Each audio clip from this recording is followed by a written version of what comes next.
people like to rock, some people like to roll, but me, I like to sit around to satisfy my soul.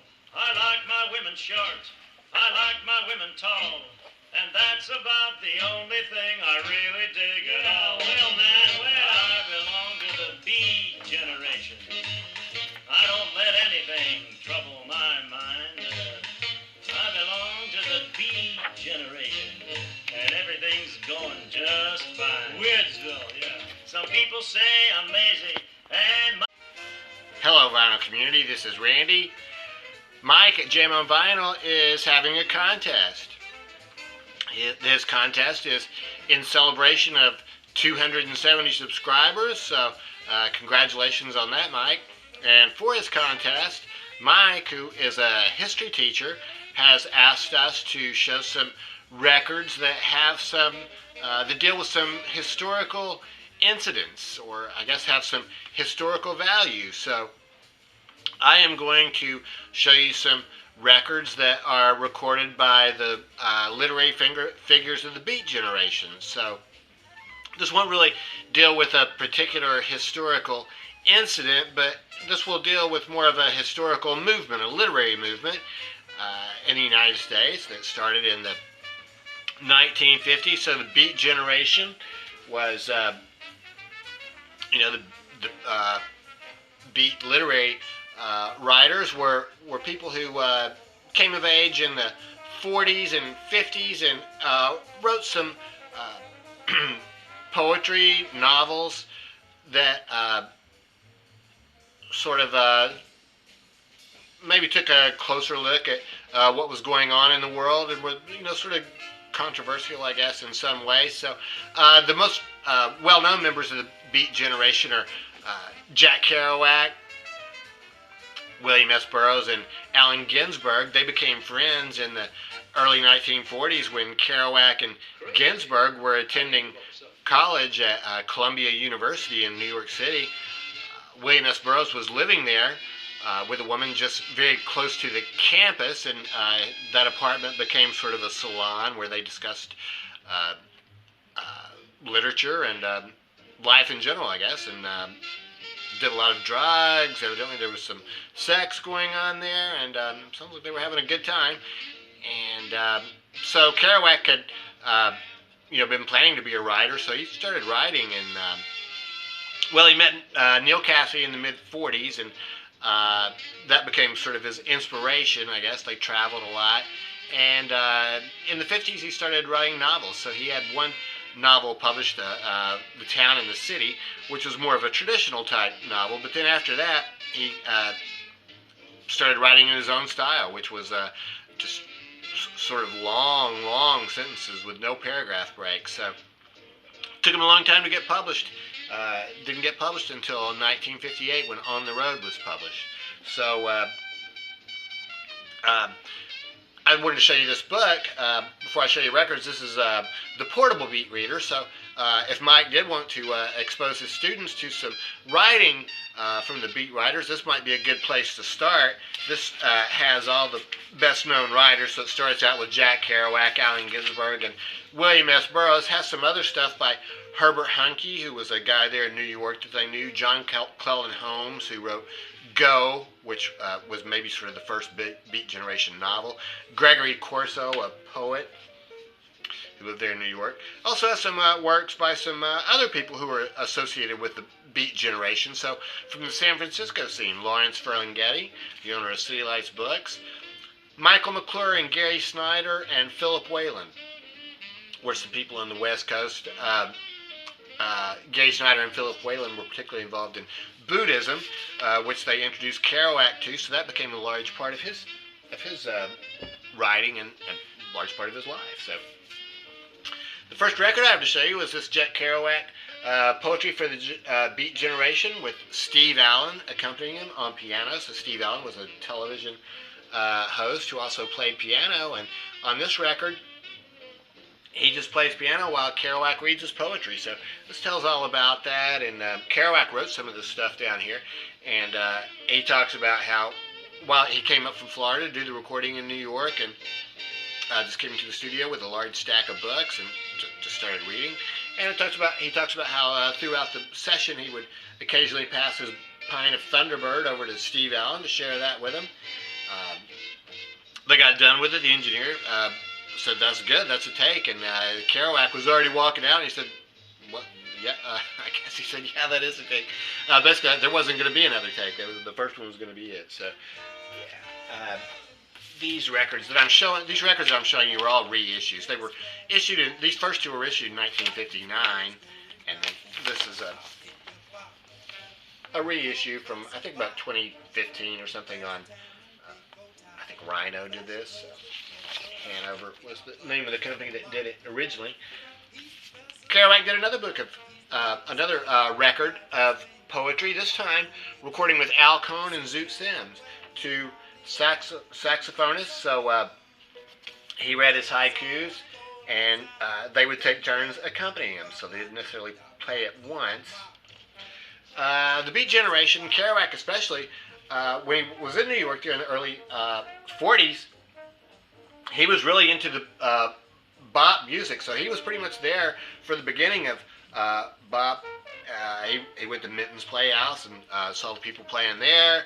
They also, when Cassie showed up later, they spent a lot of time on 52nd Street at the jazz venues. So Kerouac was definitely there at the birth of bebop. It was very familiar with Charlie Parker and all the bop musicians.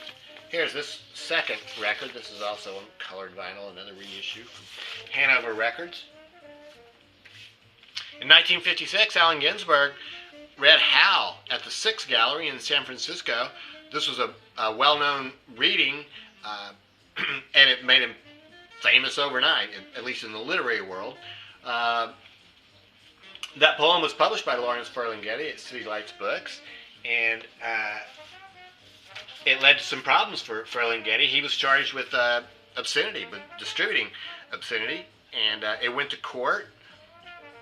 After that court battle, which Allen Ginsberg did not actually attend, he was not the one being charged. It was Ferlinghetti and the manager of his store. It was found to not be obscene. It had redeeming social value. So this is what it looked like when Ferlinghetti published it. This cost, I think, 75 cents when it was published in 1959, and I'm pretty sure you can still buy just exactly like this at City Lights Books there in San Francisco. I think it probably costs, it's still less than $5. Not really sure about that, though. So, yeah, but this is just a poem. This is a long poem, and so the only thing I would say is that if Mike does decide to teach some stuff to his students about the Beat Generation, you probably wouldn't really want to do Hal, because even though it wasn't, nobody went to jail for it, it really does deal with some pretty adult topics, and, you probably want to wait maybe till college before you start teaching something like that. So this reading of Hal was not taken from that Six Gallery reading. There was no recorder there, as far as I can tell, but this was taken from a reading in Chicago at the Big Table. There was a literary magazine in Chicago called Big Table, and they had a reading there. So this is where that comes from. There's also some other poems that he reads on here. Oh yeah, I meant to mention that Kerouac actually had a third record of poetry. I don't have it though, so it would be this one down here. It's just called The Beat Generation. So I have it on the CD, so I hope that qualifies, Mike, because this does count. It's one of my 5 here. That third one on there. This is also the 2 records that I just showed you. So the third one, I haven't seen it reissued. Here is what this Ginsberg record looks like. It's on Fantasy Records, and I'm pretty sure that when it was released in 1959 on Fantasy Records, it was on red vinyl, so they were replicating the original as closely as possible. William S. Burroughs is probably the third most well-known member of the Beat Generation. These 3, the ones that I'm discussing here, is the most well-known ones: Kerouac, Ginsberg, Burroughs. They're not at all alike in their writing. Kerouac wrote autobiographical novels that are basically true stories. He also wrote a lot of poetry, a lot of haikus. Ginsberg strictly wrote poetry, long poems. And William S. Burroughs wrote novels. So some of his novels are Well, the first two were Junkie and Queer, and those were sort of like traditional type novels. They just discussed, well, what it was like for him as a junkie. The other one, Queer, I guess, talked about what it was like for him as a queer. So they were not well-known books. They were like pulp fiction. Took him a lot of work to get these published, but later on in the 50s, he started writing in Tangier and had a lot of help in putting some books together because mostly they were fragments. And his first really successful novel was Naked Lunch, which is his most well-known novel, I think. But he had quite a few novels, and there's several rock bands that are named after his literary references. So Soft Machine would be one. Steely Dan would be another.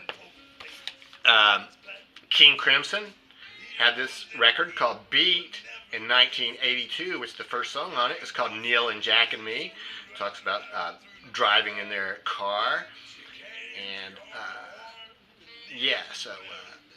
King Crimson, Beat. So here's what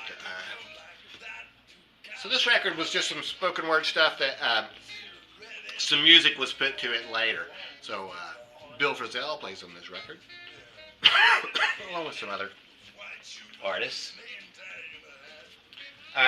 So that reading at the Six Gallery was when the Beats first became well known. Then in 1959, Kerouac finally got On the Road published. He had written this like in 1952 or 53. He'd had several versions of it going around. It took him a long time to get it published, but it finally was published, and it was a sort of an overnight sensation. He immediately became very well known. Like I said, it was basically autobiographical, and it was written on this long scroll instead of individual sheets of typing paper. And later on, in the 1990s or 2000s, I think, the original names were restored. So I got this one too. One of Kerouac's main inspirations for writing was Neil Cassidy, who he met there in the 40s in New York. There's Neil Cassidy here. There's Kerouac. So let's see, the covers of these two books are almost the same. Two pictures that were taken at just about the same time. So Neil was